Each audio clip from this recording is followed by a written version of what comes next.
On a rainy Friday night, at exactly 8:17 p.m., James heard his doorbell ring. He wasn't waiting for anyone, hadn't made plans, and was slumped on the couch in old clothes, half watching a movie he wasn't really following. When he opened the door, his heart almost stopped. Standing there, soaked through, was his former CEO, Alexandra Monroe, the woman to whom he'd handed his resignation letter just 3 days earlier. Her white shirt was drenched, her copper hair clung to her face, and she held a manila envelope against her chest, as if she were holding on to courage itself. With a voice that hardly sounded like the same woman who commanded boardrooms, she said, "I accepted you quitting, but I did not accept losing you from my life." In that instant, James realized this visit had nothing to do with HR, policies, or corporate protocols. To understand how a burned-out operations director and a seemingly untouchable CEO ended up at that doorway, we need to go back 6 months. Back to the moment when a simple note left on a kitchen counter blew apart his entire life and quietly opened the door to something unexpected. 6 months earlier, on an ordinary Tuesday, James came home from work expecting the usual: leftovers in the fridge, a quick shower, and a couple of hours of mindless TV. Instead, he found a single sheet of paper lying in the middle of the kitchen counter, his name written on the front in familiar handwriting. He assumed it was a reminder, maybe a list of groceries or some small errand Rebecca wanted him to take care of. But when he opened it, the words hit him like a punch to the chest. She was leaving. No conversation. No attempt. No fight. Just done. Rebecca, his partner of 4 years, explained, coldly, that she had met someone else at the gym, someone more exciting, someone who wasn't always exhausted. She wrote that she wanted a man who had time for her, for trips, for dinners, for weekends without work emails, and James, in her eyes, could no longer be that person. By the time he reached the last sentence, his hands were shaking. Everything around him felt strangely distant, like a set on a stage. He walked through the apartment in a daze and quickly noticed how much of her was already gone. Empty shelves, missing photos, drawers cleared out. In the bedroom, the wall where their framed pictures had hung showed pale outlines where the frames used to be. That night, he sat on the floor of that half-empty room, back against the wall, staring at spaces where a future had once lived. He replayed their conversations about weddings, about a house with a backyard, about the children they had imagined one day. They toured houses, laughed about paint colors, argued lightly about open kitchens versus closed kitchens, dreamed out loud as if the future were guaranteed. Now, all of that felt fake, like a movie he'd watched too many times and suddenly realized had never been real. The phrase "someone else" echoed over and over in his mind, loud enough to drown out his own thoughts. He tried to tell himself she was just impulsive, that maybe she'd come back and regret this decision. But the empty space in the closet said otherwise. The missing ring dish on her nightstand said otherwise. Hours passed in silence, broken only by the occasional creak of the building and his unsteady breathing. By the time dawn began to creep through the blinds, he still hadn't slept. One thing, however, was certain: he had to go to work. Apex didn't stop just because his personal life exploded. The problem was he had no idea how to walk into that building and pretend he was still the same man. Apex Industries was not a small outfit. They built advanced machinery used to power other factories, machines that made other machines possible. James had been with the company for 5 years, and over time he'd memorized every hallway, every meeting room, every buzzing corner of the production floor. He started as a junior operations manager, nervous, driven, eager to prove himself, willing to put in whatever hours were needed. His dedication paid off. Promotions came, responsibilities multiplied, and eventually he became director of operations. That role placed him directly under one person, the founder and CEO of the company, Alexandra Monroe. Alexandra was a story people in the industry liked to repeat. A woman who started in a garage with 2 engineers and a vision, turning it into a manufacturing powerhouse.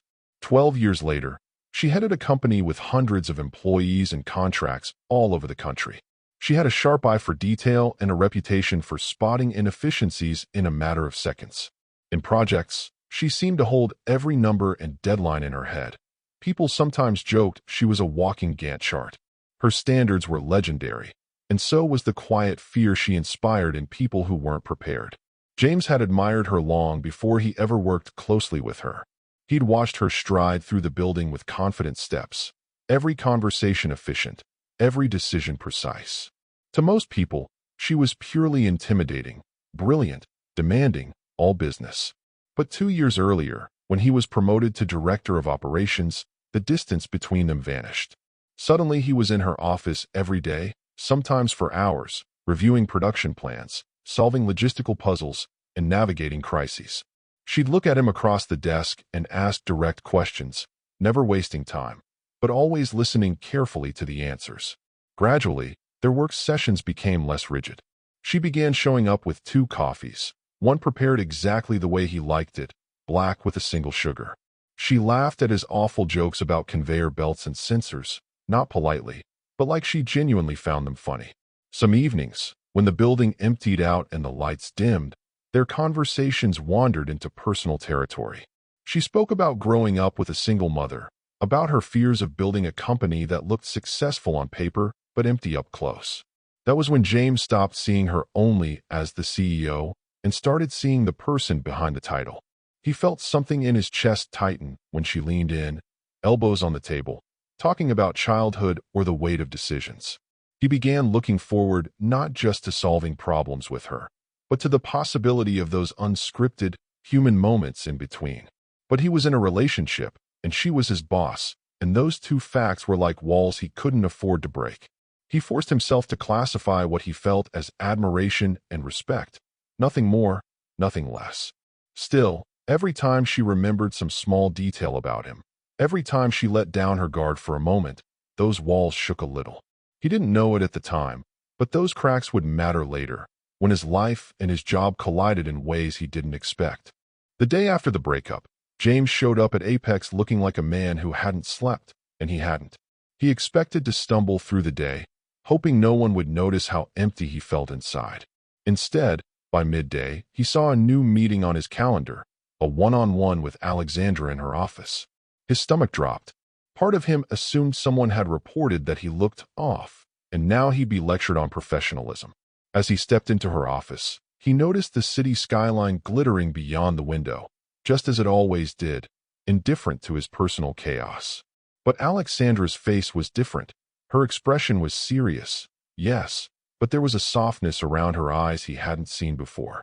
"I heard about what happened," she said simply. "I'm sorry, James. That's not an easy thing to go through." He sat down, unsure how much she knew, unsure how much he could admit without breaking down. Words wouldn't come. He only managed a rigid nod as he stared at a spot on her desk. She didn't press him to speak. Instead, she went straight to something practical and completely unexpected. She told him she was changing his schedule effective immediately. From now on, he could work from home 3 days a week for as long as he needed. She would also shift some of his deadlines, take pressure off key projects, and move a few responsibilities around.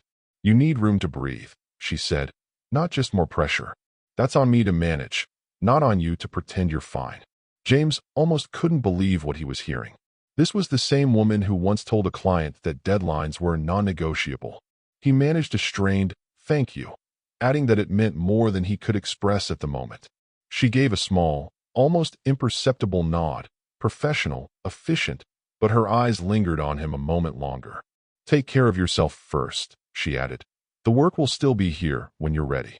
That conversation shifted something inside him. He walked out of her office feeling both exposed and strangely supported. For the first time, he realized she saw him as more than a function on an org chart. Over the next few weeks, the new arrangement took shape. He went into the office on Mondays and Tuesdays, then worked from home the rest of the week. The flexible schedule gave him pockets of privacy to grieve without being watched in bright office lighting. He spent some of those days boxing up the last of Rebecca's belongings, carrying them out of the apartment one load at a time. He tried to focus on work, but some days the numbers on the screen blurred together and he'd just stare, mind blank. And then there were the emails from Alexandra, short, to the point, but different from the usual messages he got from top management. At first, they were disguised as work emails with a line at the end like, "By the way, are you sleeping at all?" Little by little, the balance changed. Some emails were almost entirely about him, how he was coping, if he was eating, if he needed more time. He kept telling himself she was just fulfilling her responsibility as a good leader. But there was a warmth in those messages that his rational mind couldn't file under policy. The first late-night call came when James had already been staring at a half-finished slide deck for 3 hours. He was exhausted, mentally stuck, and already on his third cup of coffee when his phone lit up with a name he wasn't expecting at that hour, Alexandra. He hesitated a second, then answered. "Hey," she said, with an ease that caught him off guard. "I saw you're still logged into the server. Just checking that presentation isn't murdering you." He laughed weakly and admitted he was more or less stuck. They spent a few minutes talking through the slides. She pointed out where he could simplify, where he could shift the focus, and suddenly everything made more sense. Then, just as he thought the call was over, she mentioned a book she'd just finished, a story about a man who rides his motorcycle across the country after his life falls apart. "It reminded me of you," she said casually. "Didn't you say you're into motorcycles?" James blinked, surprised she'd remembered. He told her about an old bike he'd been restoring in his building's garage for years. That one comment opened the door to a conversation that had nothing to do with quarterly reports. He explained how he'd found the motorcycle, dusty, corroded, forgotten in a corner of an estate sale. Most people had seen junk. He'd seen a project, a machine that could be brought back to life piece by piece. He talked about weekends spent disassembling parts, cleaning metal, searching online for rare components that were no longer manufactured. While he spoke, he realized his voice sounded different. Lighter, more animated, as if he had finally come up for air. Alexandra didn't rush him. She listened closely, asking questions that showed she genuinely wanted to understand. She wanted to know which part of the work calmed him the most, what his dream first trip would look like once the bike was roadworthy. By the time they hung up, an hour and a half had passed. He set the phone down and sat in silence, aware that something between them had shifted. This wasn't a CEO checking in on an employee for performance reasons. It felt much closer than that. And yet, he told himself, don't read into it. Don't be stupid. She's your boss. But the calls didn't stop. They became a pattern. 2 or 3 nights a week, usually late, his phone would light up with her name. Sometimes they started with a quick question about a client or a project, but that part never lasted long. Soon they'd be talking about anything but work, favorite movies, books that hit too close to home, fears that kept them up at night. Alexandra shared stories about her mother, who worked herself to the bone but never let her daughter feel like life was falling apart. She spoke about years when they ate pasta for dinner 5 nights in a row without complaint, about the private vow she made to never be financially helpless. James opened up about his dream of taking that bike across the country. No tight itinerary, no schedules, just the road. He admitted sometimes he fantasized about disappearing for a while, just to remember who he was without all the expectations. Those calls became the highlight of his days, even on the worst ones. And each time they hung up, he felt that strange mixture of satisfaction and longing, wanting more and being afraid to want more. For a while, the new routine worked. Some time at home, some time in the office, late-night calls that made the days feel less heavy. Then Apex announced a major merger with a smaller competitor, Sterling Manufacturing, and everything spiraled. From a business perspective, it was a huge win. Double the footprint, new markets, expanded capabilities. Operationally, it was chaos. And James, with his experience, was the obvious choice to lead the integration. That opportunity tripled his responsibilities overnight. Suddenly, he was coordinating 2 different teams, reconciling conflicting systems, and trying to create one functioning machine out of 2 companies. 14-hour days became routine. 16-hour days were not unusual. There was no end of day, just the moment he physically couldn't stare at the screen anymore. Working from home stopped feeling like flexibility and became where you sleep between tasks. The late-night calls with Alexandra didn't exactly stop, but they shrank. He simply didn't have the energy to talk about anything beyond emergencies. Little by little, life narrowed to a single dimension: work. Everything else slid out of frame. His apartment turned into a map of exhaustion. Cold coffee cups, takeout containers stacked on counters, laundry piled on a chair. The motorcycle project stalled. The bike sat in the garage like a reminder of a version of himself he no longer had time to be. Sleep came in broken fragments, never enough to make a difference. His hands sometimes trembled when he typed. His chest felt tight, as if there were a weight on it all the time. He started making mistakes, at first small ones. Missed emails, forgotten follow-ups, minor delays. Then the errors got bigger. A report sent to the wrong client. Timelines mixed up in a key meeting. Confusion in front of people who needed clarity. The worst moment came during a video call with the Sterling team. He had slept only a couple of hours after working until 4 a.m. Halfway through his presentation, he lost track of his own points. He stumbled, restarted, and watched himself fall apart in real time on camera, with Alexandra watching from one of the little squares on the screen. When the call ended, he sat at his desk staring at the wall, shaking, knowing something inside had finally broken.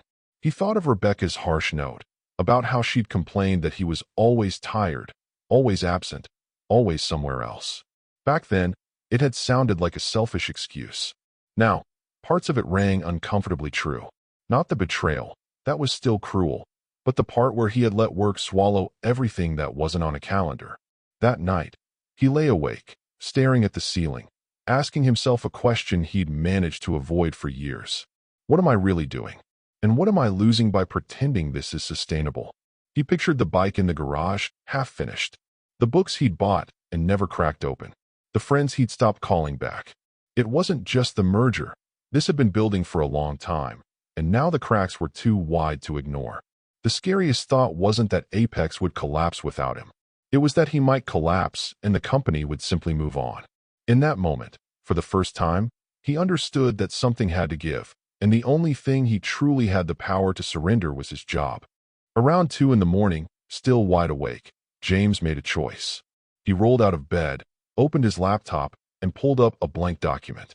This time, the cursor blinking on the screen didn't just represent work waiting to be done. It represented a line he was about to cross. He started typing his resignation letter, slowly at first, then faster as the words began to settle into place. He thanked Apex for the opportunities, acknowledged everything he'd learned, and made it clear his decision wasn't about anger or blame. At the same time, he refused to hide the truth. He was depleted, making mistakes, and terrified of losing himself completely. He wrote that he needed to step away, fully and cleanly, if he was ever going to figure out what he wanted his life to be. When he finished, he read the letter again and again, tinkering with phrases, adjusting the tone until it felt honest and respectful. His finger hovered over the delete key more than once. But instead of erasing it, he saved the file, closed the laptop, and sat in the dark, breathing like someone who had just stepped off a ledge. He didn't send the letter by email. Something in him knew this conversation needed to happen face to face. The next morning, he printed it, slid it into an envelope, and went into work with the weight of that decision in his pocket. The building looked the same. Same glass, same lobby, same elevators, but it felt different, as if he no longer fully belonged there. He asked Alexandra's assistant for a meeting first thing, and her raised eyebrows said she knew it had to be serious. At 9, he walked into Alexandra's office with the envelope in his hand and courage borrowed from the sleepless night. She greeted him with her usual composed expression and their familiar view of the city behind her. "What can I do for you, James?" she asked. He didn't give himself time to overthink. He stepped forward and placed the envelope on her desk. "My resignation," he said. "Effective in 2 weeks. I'm sorry, but I can't do this anymore." The words, once spoken, felt irreversible, like a switch had been flipped. Alexandra stared at the envelope for a long moment before touching it. Then she looked up at him, really looked, searching his face for something beyond the printed text.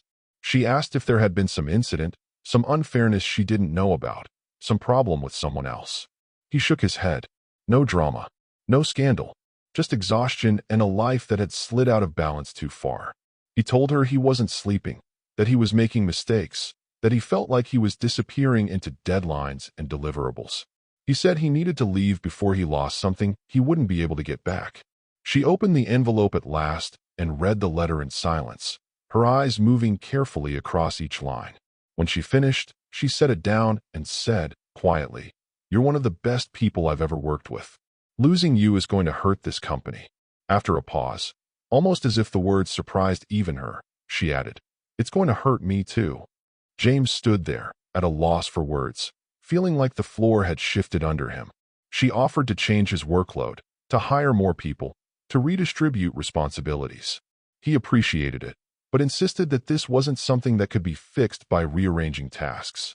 He needed a clean break, a full stop, not just a slower pace. His voice was steady as he told her this was about his life, not about a single project or a single quarter. There was a long silence in the office, filled only by the faint sounds of traffic far below. Finally, she nodded, as if accepting a verdict she didn't like but had to respect.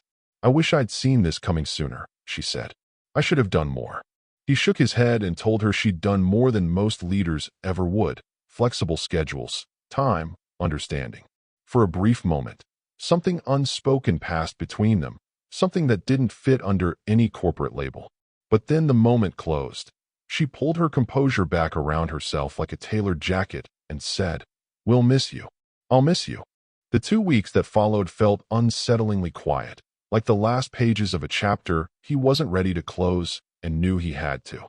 James still came in every day, but the rhythm had changed. Instead of building new systems, he was documenting old ones, writing step-by-step guides, and handing off responsibilities. He trained his replacement, a smart, eager younger manager who asked dozens of questions and scribbled notes furiously. Coworkers drifted by his desk to wish him well, some with jokes about him escaping, others with sincere gratitude for his help over the years. There were handshakes, a few awkward hugs, and comments like, "I wish I were brave enough to do the same."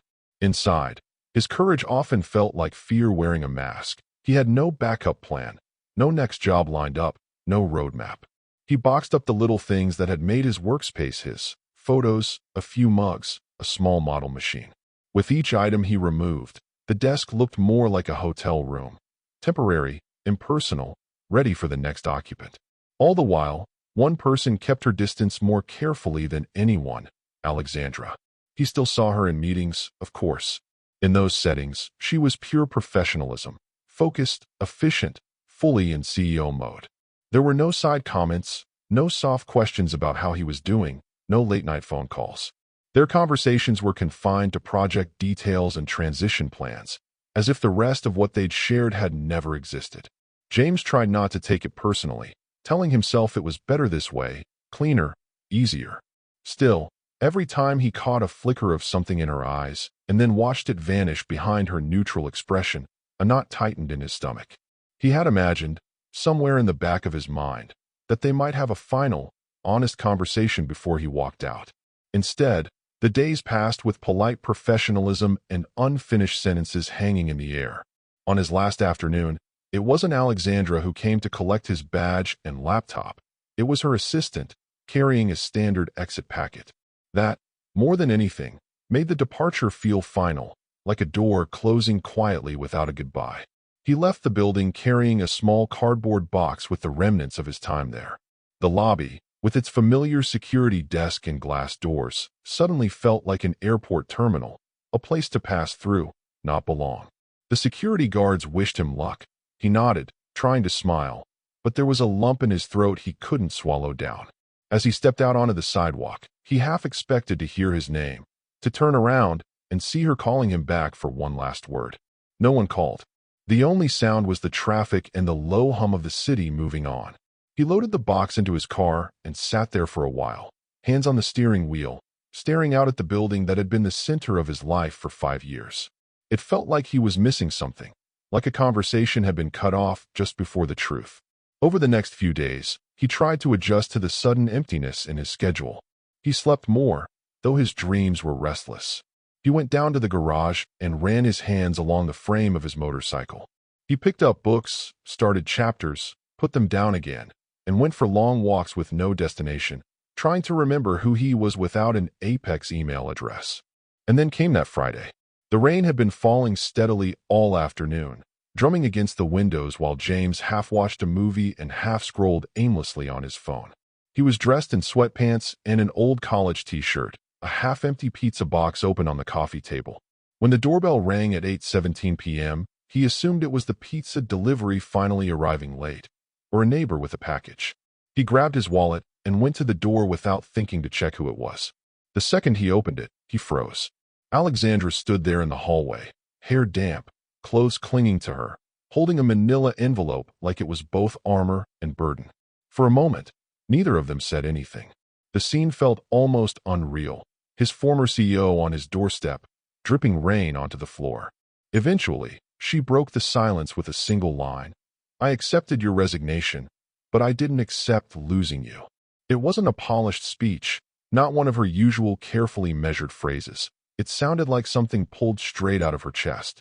James opened his mouth, but nothing came out. The image of her in conference rooms, laser-focused and unshakable, collided with the woman standing there, visibly nervous. He realized he was still holding his wallet, like an idiot ready to tip the CEO of his old company. "Can I come in?" she asked, and this time her voice held something he'd never heard from her before: uncertainty. He stepped aside without thinking, and she walked into his messy living room, taking in the scene quickly: the dishes, the laundry, the scattered motorcycle parts. "I wasn't expecting anyone," he blurted out, embarrassed. "It's fine," she replied, though her eyes kept moving around, gathering details, piecing together a life outside the office she'd never seen. Then she held up the envelope. "I brought something for you, but it's not just about what's inside." He took it, opened it, and saw documents with the Apex logo printed at the top. A job offer, one that didn't exist before. The position was called Director of Wellness Programs. The terms were almost the opposite of what had burned him out. Fully remote, extremely flexible, focused on mental health and balance. The job description was detailed: designing support systems, creating policies to protect employees from the kind of overload he had lived through. The salary was generous, more than competitive, and the role seemed tailored precisely to his experience and scars. "You created this position?" he asked, still trying to make sense of it. "I created it because of you," she answered, "and for everyone else in the company who might be where you were, and I didn't see it in time." She explained that he understood burnout not from a white paper, but from lived experience. That made him uniquely qualified to build something real, something that mattered. He could have taken all of that as flattery, as a strategic move, as clever HR. But one part refused to fit. She hadn't emailed. She'd come in person, in the rain. "Alexandra, you could have sent this through HR," he said quietly. "You didn't have to show up at my door." Her eyes dropped to the floor for a moment before she looked back up. "I know," she admitted. "That's how I do everything else. Emails, meetings, formal processes." She swallowed, the briefest hesitation in someone who rarely hesitated. "But this isn't just about bringing you an offer," she said. "If it were, I would have stayed in my office." She told him she'd driven past his building earlier that week, more than once, trying to decide if she should come up. She confessed she'd been sitting in her car that very night for nearly 40 minutes, arguing with herself about whether she was crossing a line she'd never be able to uncross. Hearing that, James realized this wasn't a CEO making a corporate move. This was just a woman who had finally decided that silence was more dangerous than honesty. When he asked what, exactly, she was there to say, Alexandra stepped closer, as if she needed to be physically nearer to keep going. She started with the easiest part, the facts. The midnight calls, the check-in emails that turned into full conversations.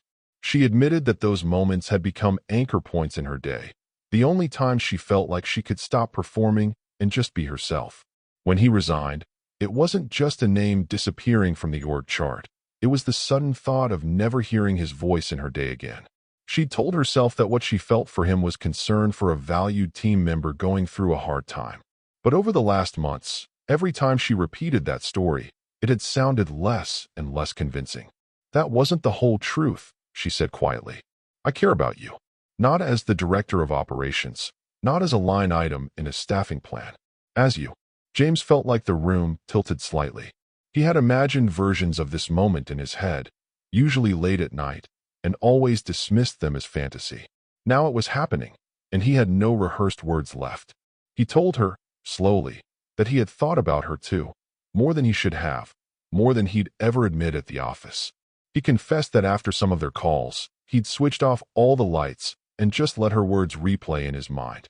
He'd convinced himself he was reading too much into her kindness, that she was just being a decent leader and he was the one complicating things.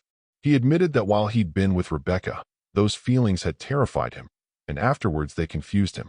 Still, no matter how many times he tried to push them away, they kept resurfacing. Why didn't you say anything back then, he asked. Why tell me now, after I left? Alexandra didn't flinch from the question. Because if I had told you while you still worked for me, she said, I would have changed the terms of your decision. She didn't want him to stay out of guilt or obligation, or worse, to feel manipulated into choosing her over himself. I needed you to resign for you, she continued, not for me. Then, and only then, could I show up like this. She admitted she'd driven past his building multiple times, turning the steering wheel around the block instead of parking. Each time, she told herself this was inappropriate, that CEOs don't show up at their former employees' apartments. But the silence that followed his resignation felt unbearable.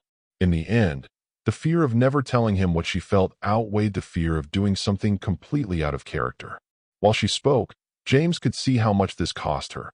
Not financially, not professionally, but emotionally. Alexandra Monroe, the woman who ran multi-million-dollar negotiations without blinking, was trembling at the idea of losing one person.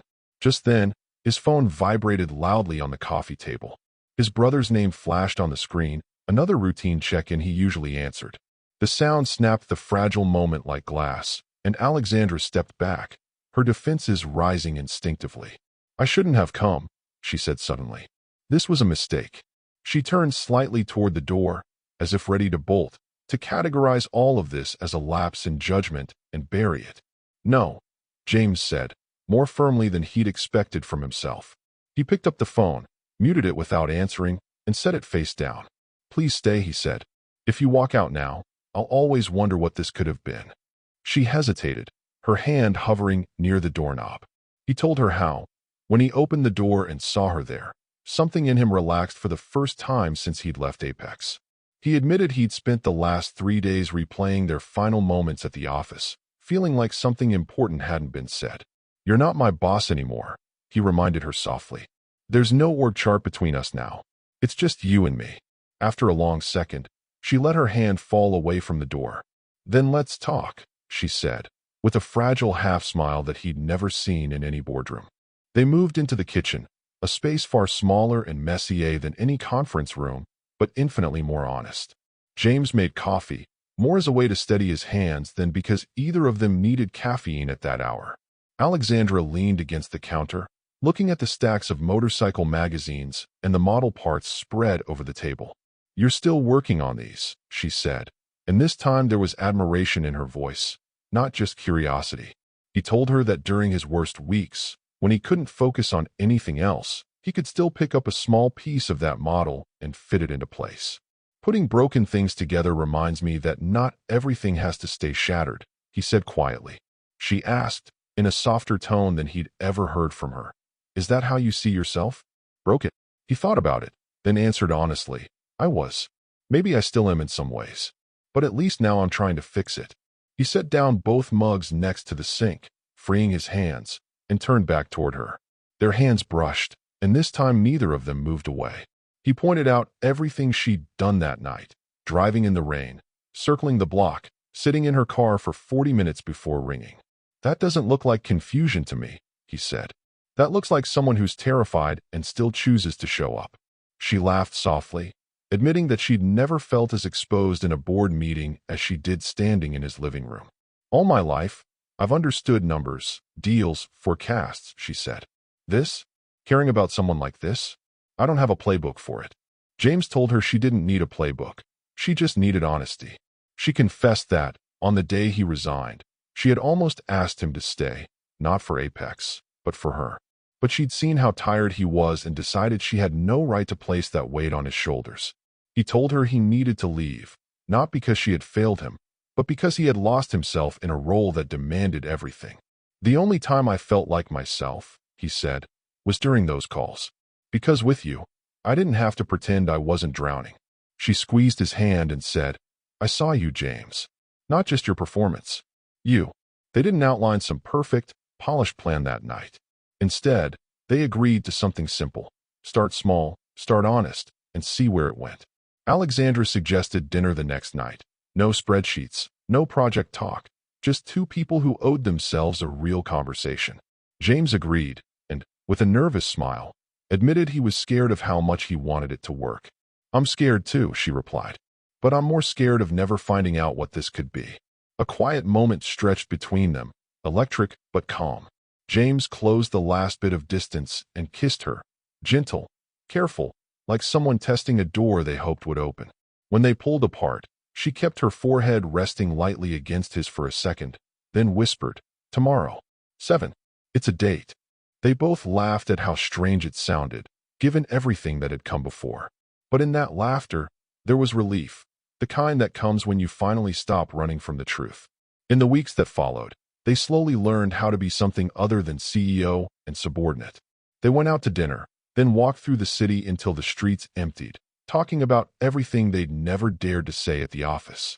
They discovered shared loves, old bookshops, terrible action movies they mocked together, small quiet places where nobody recognized them. Alexandra showed him her apartment, polished and beautiful, yet oddly lonely when she came home late to empty rooms.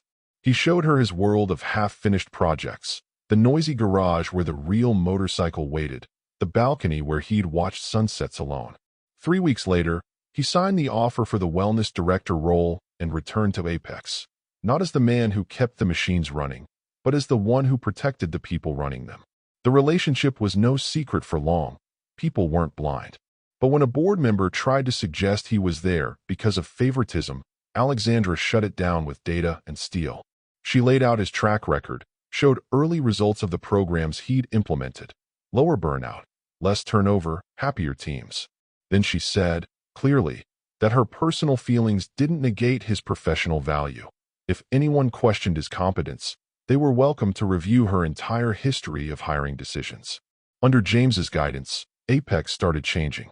Emails after a certain hour became the exception, not the rule. Mental health days were no longer whispered about. They were part of policy. Vacation time had to be taken, not banked forever, like some badge of honor. Productivity didn't drop. If anything, it improved, because people weren't running themselves into the ground.